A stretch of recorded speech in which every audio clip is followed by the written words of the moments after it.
נמצא כאן בחוף הים של עזה עם שר הביטחון, הרמטכ"ל, ראש השב"כ, עם מפקדינו וחיילינו הגיבורים שעושים כאן עבודה נפלאה פה במרכז הרצועה, בכל חלקי הרצועה.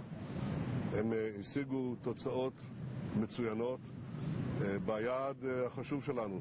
החמאס לא לשלוט בעזה. אנחנו מחסלים את היכולות הצבאיות שלו בצורה מרשימה מאוד.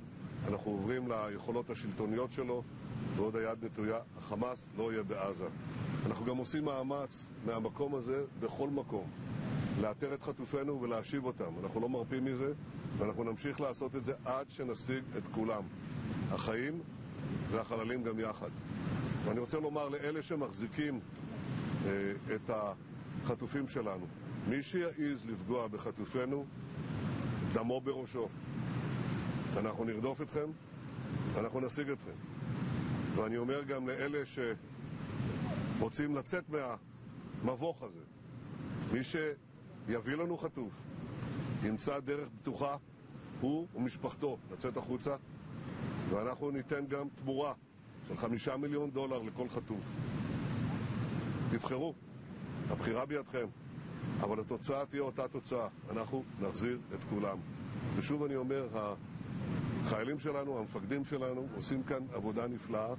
אני רוצה לציין במיוחד את חיילי המילואים ואת המשפחות שלהם שנותנות להם גב עצום.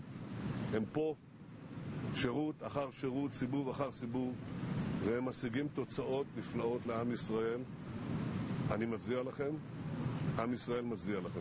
אנחנו מחויבים לכלל חיילי צה"ל, גם לחיילי המילואים. אנחנו ניתן להם את כל התנאים ואת כל מה שידרש בכל החלטה שתידרש, וניתן להם גם עם ראש הממשלה והממשלה החלטות נכונות שיסייעו להם להשלים את המשימות.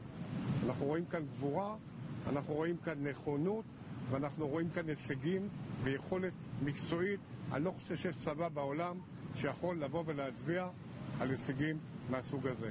ואני בטוח שביחד בהתמדה, המשימה החשובה ביותר שכולם רואים אותה כאן זה לחלץ את החטופים הביתה, ולמען זה נלחמים כאן ועושים את הדברים, ולהכריע את החמאס.